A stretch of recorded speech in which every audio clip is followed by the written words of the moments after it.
Today's story belongs to Julian, a man whose mother-in-law tried to erase him with a single glass of sangria. But instead of confrontation, he chose calculation. Instead of shouting, he gathered evidence. And what followed was a slow, stunning unraveling of one family's darkest manipulation. This isn't just about betrayal. It's about control, courage, and what happens when the quietest person in the room decides they've had enough. Stay with me, because by the end of this story, you'll understand how one man turned a poisoned plane into the most poetic revenge of all, without ever raising his voice. There's something I'd like to before mentioning we begin. Due to some personal and sensitive reasons, I've chosen not to show my face on this channel. I hope you'll understand and respect that choice. Also, some of the stories here were shared by you, the viewers. I'm simply the one telling them with honesty, care, and deep appreciation. If you have any thoughts, feedback, or just a feeling you'd like to share after listening, please don't hesitate to leave a comment below. I read everyone and truly value what you have to say. Now then, let's listen to today's story together. My name is Sinclair Lena, and while most people remember the sweet hum of a holiday dinner or the warmth of family chatter, I remember the night a wine glass turned the tide of a marriage and maybe a life. The story belongs to Julian Mercer, a man who always wore his honesty like a second skin. He was the kind of person who could photograph a war zone and still find beauty in it. Independent photographer based out of Asheville, North Carolina. 32, lean, rugged, and fiercely principled. His hands told the story of his work, calloused from long hikes, frostbitten from mountain chutes, yet steady as ever behind the lens. Julian met Haley 6 years ago at a local gallery. She was brilliant, finishing her master's in environmental science, sharp as flint, but soft-spoken in a way that made people lean in to hear her. Julian didn't just fall for her looks or her mind. He admired her cause, her fire. And she saw something rare in him, an artist who never begged for attention. But love isn't just about two people. Sometimes it's about the forces around them, pulling, prying, trying to shape what should be free. And in this case, those forces were Haley's parents. Gerald and Diane Whitmore were Asheville royalty in their own eyes. Gerald, a retired investment banker, believed the world ran on quarterly earnings and whiskey neat. Diane, a perfect Southern hostess with a darkness you wouldn't notice unless you looked closely enough. Their house was always picture perfect, their smiles too practiced, and their daughter, a pawn in their legacy. From the beginning, they never liked Julian. They tolerated him with clenched teeth, praised his little hobby of photography, while suggesting perhaps he'd be more suited to a real job someday. I remember the way Julian would grin and nod during those family dinners. Always too polite to react, always playing the long game. But I could see it wear on him. The snide remarks from Gerald, the subtle dismissals from Diane, the way he was excluded from family photos, cropped out literally and figuratively. Then came Diane's birthday dinner. A Friday evening that still lives in Julian's bones. He'd just returned from a grueling assignment in Montana, photographing bison in knee-high snow. He was exhausted, face windburned, legs aching, but Haley had insisted. "Just a few hours," she said. "For Mom." Julian went, showered, shaved, put on the blue button-down shirt she liked, and drove them across town to that big colonial house with the white columns and zero warmth. Dinner began as expected, Gerald bragging about stock portfolios, Diane fussing over appetizers. Haley's brother, Owen, and his wife Vanessa made safe small talk. The air felt normal. Fake normal. Until dessert. Diane brought out sangria, her famous recipe. She said. Julian offered to help carry the glasses. That's when he saw it. Diane, in the kitchen, pouring something from a small vial into one of the glasses. Her hands trembled. Her smile didn't reach her eyes. And when she caught sight of Julian, she overcompensated. "This one's for you, sweetheart," she said. Julian's heart thudded like a bass drum in his chest. He didn't say a word. He just picked up the 2 glasses she'd prepared, walked back to the dining room, and placed the tampered one in front of Gerald. Gerald barely looked up from his phone, took a sip, complained about the lack of ice. Julian took a sip of water and waited. 45 minutes later, Gerald was pale and sweating. He bolted to the bathroom, his groans echoing down the hall. Diane followed in a flurry of panic, but her eyes met Julian's, and that was the moment it all changed. She knew what she'd done. And Julian?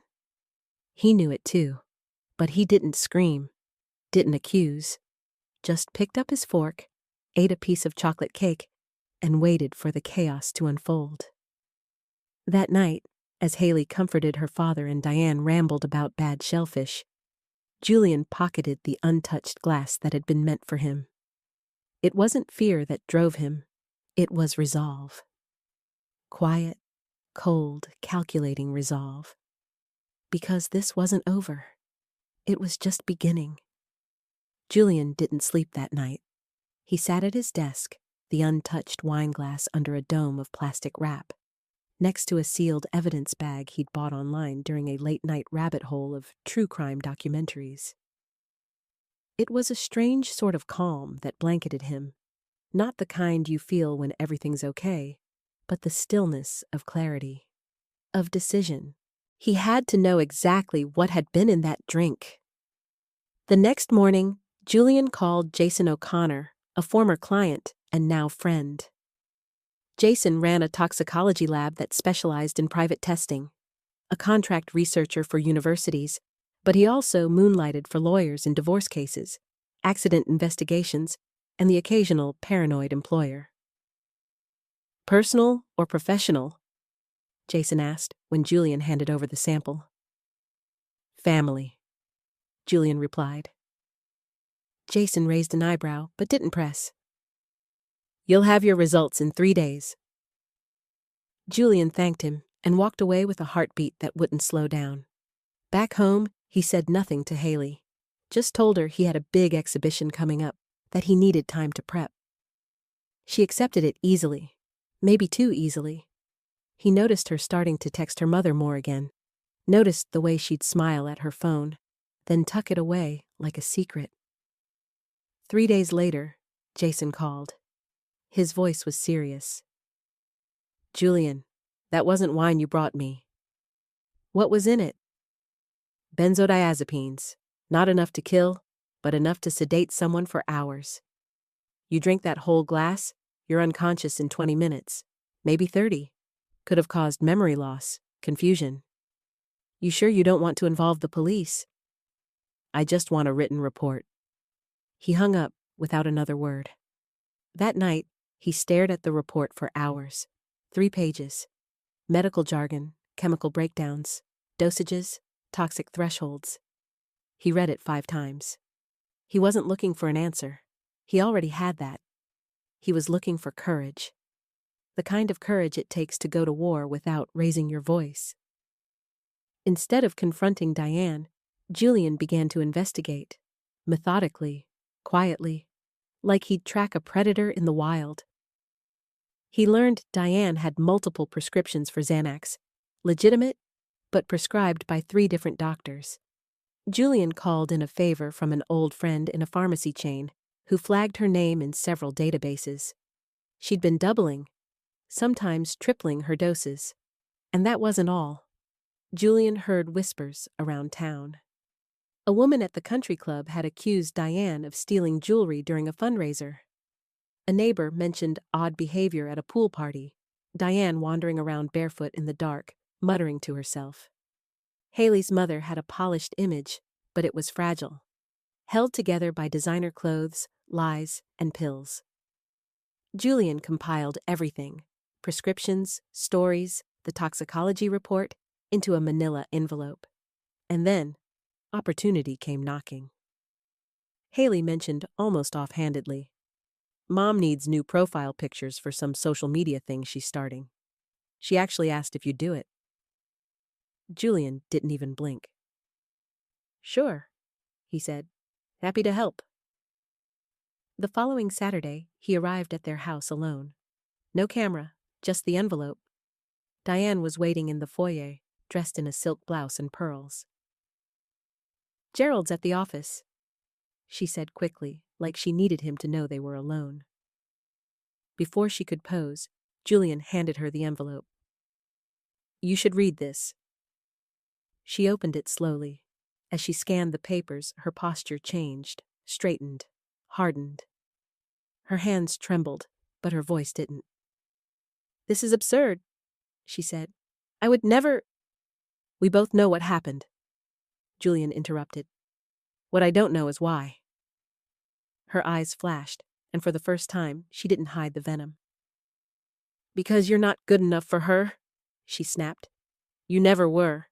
You take pictures while real men build futures. A man should provide, not play with cameras. And drugging me was part of that plan? It wasn't going to hurt you," she hissed. "Just make you miss your little gallery opening. Haley needs to see what kind of man you really are." Julian stood there, quiet, unreadable. "Here's what's going to happen," he said. "You're going to tell Gerald. Then, you're going to start treating me with respect. Not because you want to, but because the alternative is Haley finding out exactly who her parents are." Diane smirked, but it didn't reach her eyes. "She'll never believe you over us." "Maybe not," Julian said, turning to leave. "But she'll believe the lab report, and the prescriptions, and the women at your club. You willing to bet your relationship with your daughter on that?" He walked away, leaving Diane pale and silent. That night, Diane called Haley sobbing, saying Julian had threatened her during the shoot, claimed he was erratic. Haley, to her credit, didn't immediately believe it, but she asked questions. Questions Julian couldn't dodge anymore. So he showed her everything. The report, the photographs of prescriptions, the stories. Even texts Diane had sent over the years, passive-aggressive, borderline threatening, each more unhinged than the last. Haley sat in stunned silence. "My mom wouldn't do this," she whispered. "She couldn't." Julian didn't push, just let the silence carry its own weight. The next day, Haley went to her parents' house alone. She returned late, eyes red, her expression unreadable. "They say it was a misunderstanding," she said softly. "That you've always resented them. That you're trying to drive a wedge between me and my family."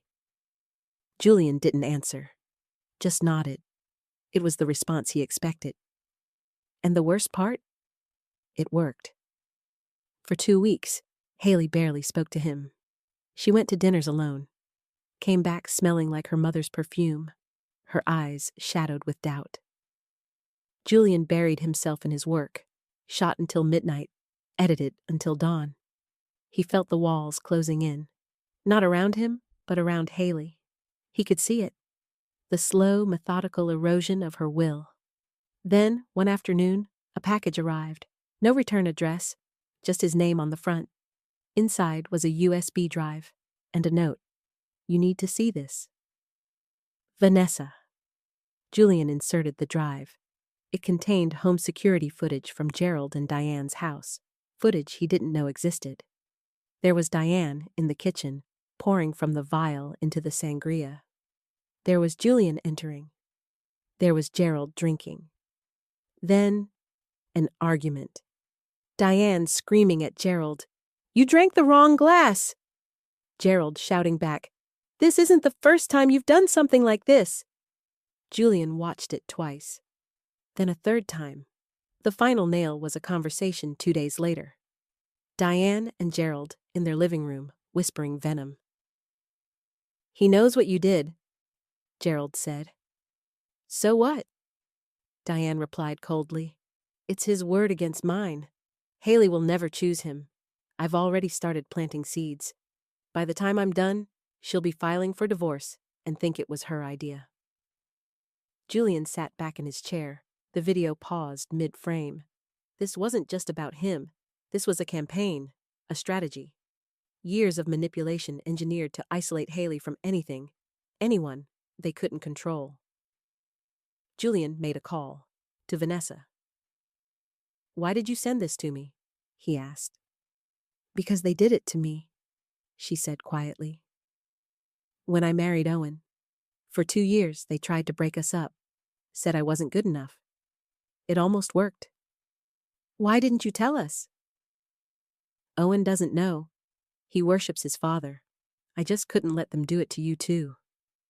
Julian exhaled. The pressure behind his eyes was building, not from tears, from fire. The next day, he received a text from Gerald. We should talk, man to man. Julian didn't flinch. The game had changed, and he was ready to play. The meeting place was Gerald's country club, a fortress of old money and older secrets. Julian walked through the heavy doors in jeans and a leather jacket, the kind of outfit Gerald had always scoffed at during family gatherings. A silent protest in fabric form. A declaration, I'm not playing dress-up for you anymore. Gerald was waiting in a private lounge, drink already in hand. Bourbon, neat, always neat. Julian, he said smoothly, as if nothing had happened. Thanks for coming. Julian sat, didn't shake hands, didn't smile. I've been thinking, Gerald began. Families are complicated. Diane, she can be overzealous, protective, but she means well. Drugging someone means well? Julian asked. Gerald's lips twitched in what might have passed for a smirk. You're overreacting. She probably mixed up the glasses. Anxiety meds and wine don't always mix. I have the footage, Gerald. The smirk vanished. Gerald's posture changed, less affable, more calculating. What do you want? Money? There it was, the assumption that everything came with a price tag. Julian leaned forward. I want you both to stop. Stop undermining me. Stop planting doubt in Haley's mind. I want you to leave us alone. Gerald studied him for a long moment, then gave a slow, dismissive laugh. You think you're the first?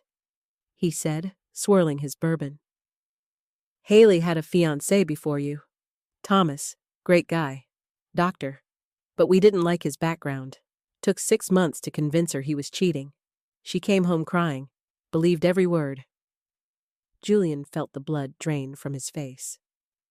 Gerald nodded, satisfied by the impact of his words. History repeats, son. Julian said nothing, but inside something snapped. Not anger, resolve. He left the club without another word. That night, he called Bethany, Haley's college roommate. Do you remember Thomas? He asked. There was a pause. Oh, God, yes, Bethany said.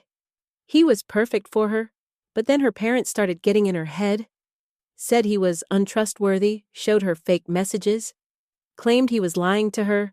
She was devastated. Julian thanked her and hung up. It was a pattern. He reached out to Thomas. It took some convincing, but eventually, Thomas sent Julian a folder of old emails, screenshots, messages, proof of how Diane and Gerald had torpedoed their relationship with lies and manipulation. Julian didn't stop there.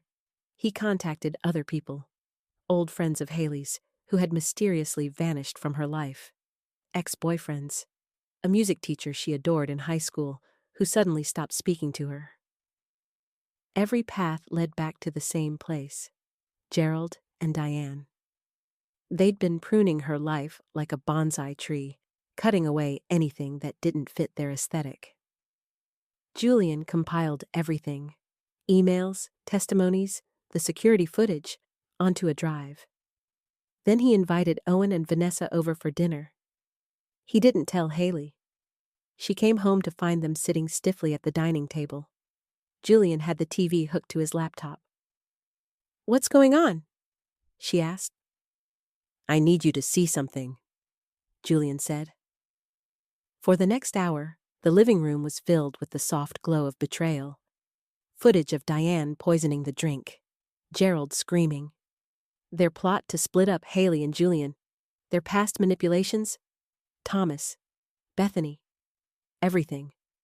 When the screen finally went black, Haley sat frozen. She began, her voice catching. "Why didn't you tell me sooner?" "Because I needed you to see the full picture," Julian replied. "I needed you to know this isn't just about me. It's about what they've done to you your whole life." Owen looked sick. This isn't real. These are edited." Vanessa touched his arm. "They did it to us too, Owen. Why do you think your parents suddenly accepted me once we had James? A grandchild meant leverage." The color drained from Owen's face. "You never told me." "I tried. You wouldn't listen." Haley turned to Julian, tears falling freely. "I believe you, and I'm sorry." The next morning, Diane called, cheerful, fake. "Darling, why don't you come stay with us for a while? Sometimes distance gives clarity." Haley put the phone on speaker. "I've seen the videos." Silence. "What videos?" "The ones where you drugged my husband, where you plotted to ruin my marriage." "Oh, sweetheart," Diane began, slipping into her syrupy voice. "He's twisted everything. You know Julian has always been jealous." "Stop," Haley said firmly. "We're coming over, tonight, all of us, and we're going to talk. No more lies." After she hung up, she turned to Julian. "They'll deny everything." "I know. So what's the plan?" Julian smiled, for the first time in weeks. "I think it's time your parents met the real me." That night, they arrived at Gerald and Diane's house together. Julian brought his camera equipment. "What's this?" Gerald asked, eyeing the tripod. "I'm documenting this for the family archives," Julian said flatly. Diane objected immediately. "This is private family business." "Exactly," Julian replied. "And I'm family, whether you like it or not." For the next 2 hours, they laid everything out. The drink, the manipulation, the exes, the evidence.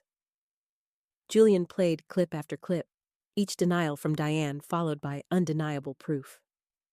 Haley stood up last. "I love you both, but what you've done is unforgivable.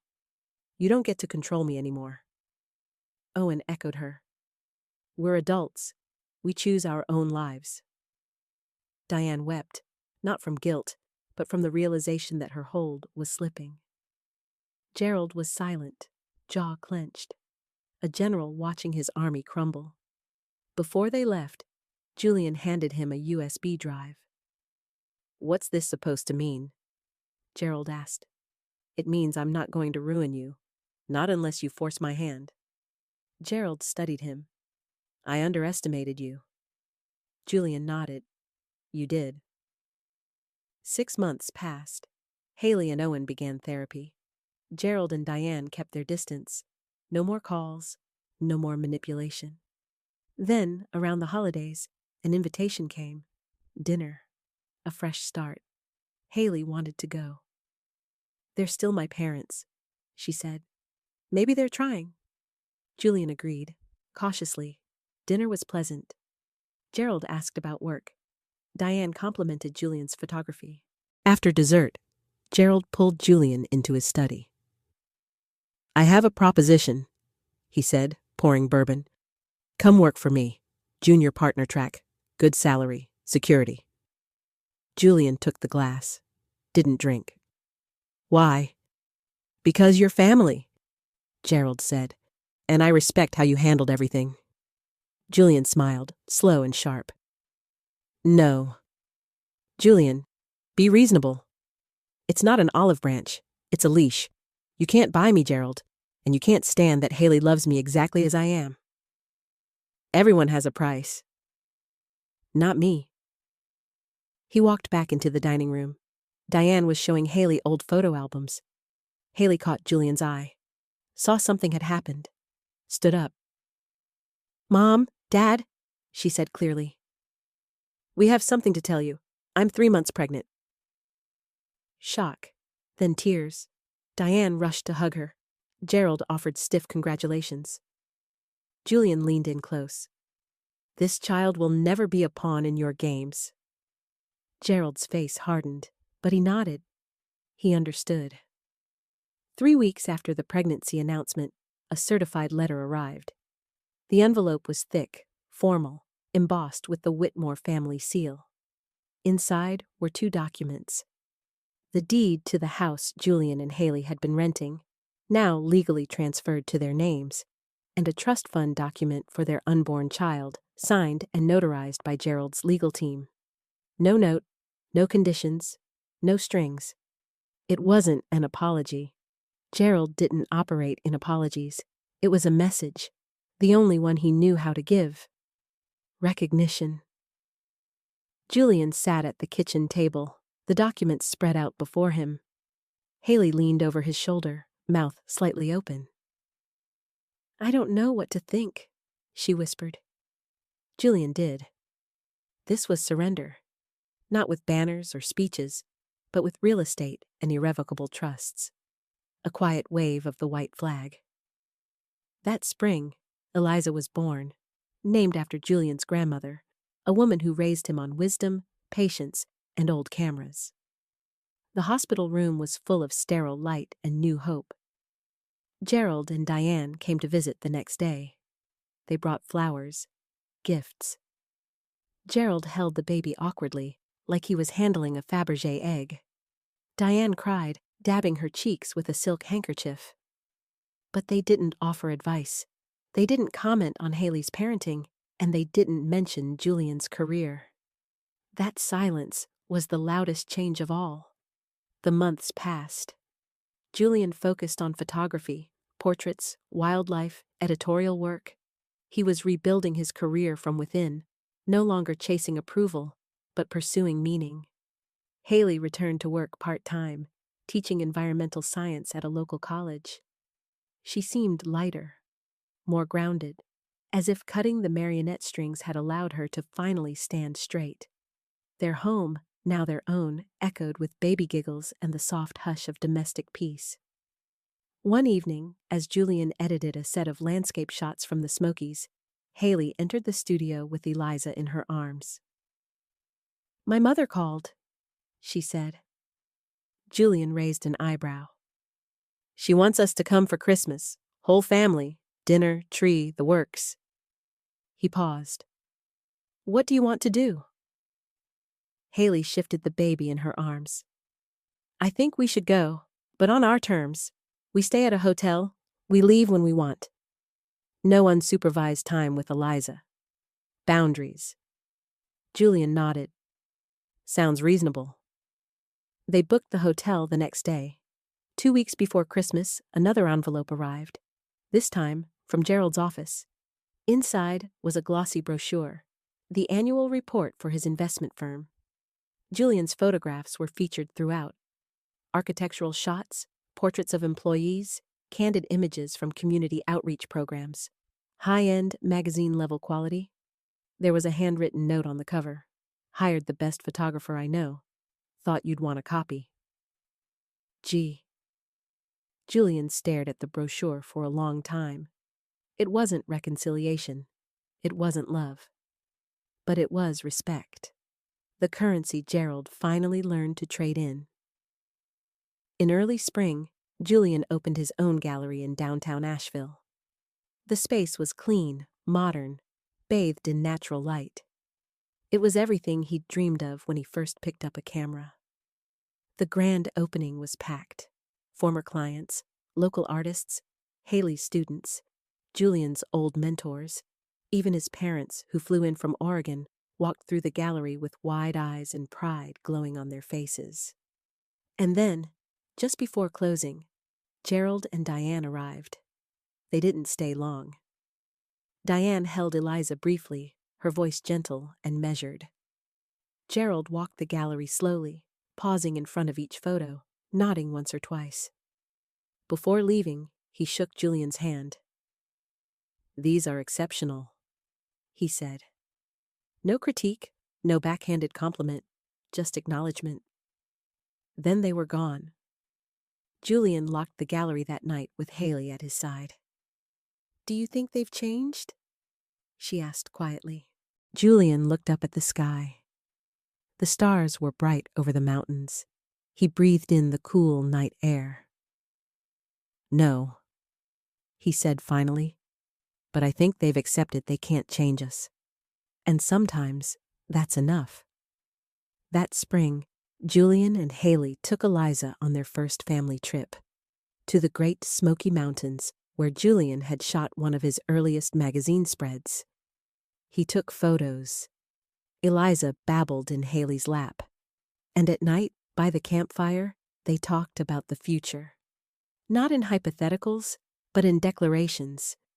They'd survived the fire. Not unscathed, but stronger. They knew now what boundaries to draw, what relationships to feed, and which ghosts to leave behind. Julian still kept the USB drive in a fireproof box. Still had the documents, the footage, the emails. Not out of malice, but as a reminder. A scar with purpose. Forgiveness, he learned, didn't always mean forgetting.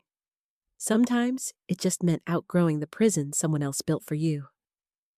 The summer sun broke over the peaks as Julian stood on the porch of his studio, coffee in one hand, his daughter's sleepy coos drifting through the open window behind him. It was the kind of morning that felt like a reward. For years of perseverance, for standing his ground, for refusing to shrink to fit into someone else's version of worth. Julian had always believed that photography could preserve truth, but now he understood something deeper. It could also rebuild it. His gallery was thriving.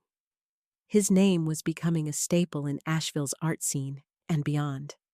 Publications reached out to him now, not the other way around. Clients no longer asked for proof of his legitimacy. They already knew. He didn't need Gerald's approval, but the absence of his interference? That was something worth savoring. In September, Diane called Haley again. This time, there was no manipulation in her tone. Just age, weariness. She asked to see Eliza. "No agenda," she promised. Haley agreed, with rules, supervised visits, boundaries reinforced like stone walls. Julian sat on the porch swing during the first visit, camera on his lap, gaze fixed on every movement through the window. Not out of paranoia, but protection. Quiet vigilance. Diane held Eliza, told her stories of Haley's childhood, her voice softer than Julian had ever heard it. There were no barbed comments, no glances of superiority. It was the closest she'd come to being a grandmother instead of a strategist. That fall, Haley and Julian bought a cabin in the mountains. Nothing fancy, but entirely theirs. A place to breathe, to write, to shoot, to raise a daughter in a home built on love, not leverage. On their anniversary, Haley surprised Julian with a framed print. It wasn't one of his photographs. It was the toxicology report. Below it, she'd written in delicate script, "Truth is what we build from it." Julian laughed, but his eyes stung. They'd turned something poisonous into a foundation. As Eliza grew, she became a blur of curiosity and motion. Always reaching, always asking, always climbing. She'd inherited her father's observant nature and her mother's quiet fire. One evening, as Julian packed for a photo trip to the Pacific Northwest, Eliza toddled into his studio. "We're going, Daddy." "To take pictures of tall trees," he said, kneeling. "Bring one back?" she asked, small arms wrapped around his neck. "I'll bring back something better. A story." She nodded solemnly, the way only a 3-year-old can when making a binding agreement. Julian left the next morning with a promise in his heart and purpose in his lens. Back in Asheville, Haley continued teaching and writing, her work gaining traction in academic circles. She spoke at conferences, advised conservation projects, and became a known name in her field. And the more she shone, the dimmer her parents' influence became. At Christmas, they visited Gerald and Diane once more. This time, it was different. Diane cooked a simple dinner. Gerald asked about Julian's latest exhibit without sarcasm. There were no lectures, no manipulation, just space. When they left, Gerald handed Julian a letter. Not a note, a letter, handwritten. Julian, we've made mistakes. Some of them unforgivable. But I see now that you're the man Haley needed, even if I couldn't see it then. You protected her from us. That's something I never had the courage to do for my own wife. Take care of them. That's all I ask. Gerald Julian folded it neatly, placed it in his coat pocket, and said nothing. Some things didn't need responses. In early spring, Julian's gallery was selected for a regional award. A panel praised his work for its intimacy, strength, and unflinching humanity. He smiled at that. Not because of the recognition, but because those were the very things Gerald once dismissed as weaknesses. One night, on the cabin porch, as Eliza slept and the stars stretched endlessly above, Haley turned to Julian. Do you ever think about what would have happened if you drank that glass? He exhaled, the weight of that question lingering in the mountain air. Sometimes, he admitted, but I don't regret anything. Even what we had to go through? No, he said, because we came out the other side stronger, and they didn't destroy us. Haley rested her head on his shoulder. I don't think I would have made it without you, she whispered. You did make it, he said. We both did. Years passed. Eliza grew. The gallery expanded. Haley's work took her to global stages. Gerald retired quietly. Diane grew more frail, more forgetful. Eventually, they moved to a smaller home, still in Asheville, but far from the center of their former social sphere.